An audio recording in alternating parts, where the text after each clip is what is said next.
Iran supreme leader ఖమేన్ ఆయన minimum 35 years లీడర్గా ఉన్నాడు తెలుసా ఇరాన్కి. అంత పవర్ఫుల్ గవర్నమెంట్ మెయింటైన్ చేసిండు. అక్కడ కనీసం బుర్కా గిడ తీసి బయటకు రాకుండా ఉండడానికి స్త్రీలకు కనీసం స్వేచ్ఛ గిడ లేకుండా వేసి పడేసిండు. అంత పవర్ఫుల్, అంత స్ట్రిక్ట్. ఆయన చనిపోయిన నిమిషంకి అక్కడ ఉన్న స్త్రీలందరూ బుర్కా విప్పేసి మరి ఎంజాయ్ చేస్తున్నారు తెలుసా, పండగ చేసుకుంటున్నారు. ఆయన ఫొటోస్ కాల్చుకుంటా, తొక్కుకుంటా, బుర్కా విప్పేసుకుంటా, డాన్సులు చేసుకుంటా, ప్రోగ్రామ్స్ చేస్తున్నాం.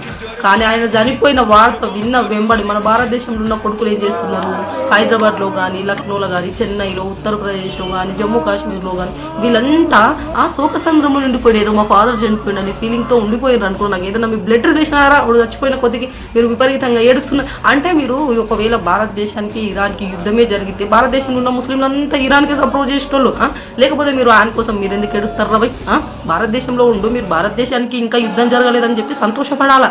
అక్కడ ఒక లీడర్ చనిపోయిండు, వాళ్ళు బాధపడాల్సింది పోయి వాళ్ళే ఆనందపడుతున్నప్పుడు మరి మీరెందుకు ఏడుస్తున్నారా? ఆ బలిసి ఏడుస్తున్నారా? నాకు అర్థమైతే లేదు. ఒకవేళ పాకిస్తాన్ బంగ్లాదేశ్కి గొడవలు జరిగితే కూడా ఇండియాలో ఉన్న ముస్లింలు వాళ్ళకే ఎంకరేజ్ చేసేటోళ్ళు. మన భారతదేశంలో ఉన్న సెక్యులరిజం ఈ విధంగా ఉంది ముస్లింలులా. ఇట్లా ఉంటే ఎట్లా రావై? నాకు అర్థమైతే లేదు. మీరు భారతదేశంలో ఉంటూ, భారతదేశం తిండి తింటూ, భారతదేశంలోనే అంటూ మీరు అవుట్ కంట్రీస్కి సపోర్ట్ చేయడం ఏంట్రా? గిదార్ సెక్యులరిజం. మీ వరకు ఉండండి బెస్ట్, వద్దనం మేము.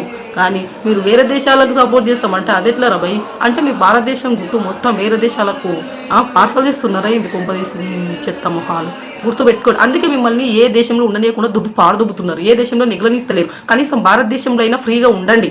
మేము వద్దనం కానీ తిక్క తిక్క లేచినట్టు భారతదేశంలో కూడా చోటు లేకుండా అయిపోతుంది. గుర్తుపెట్టుకోండి.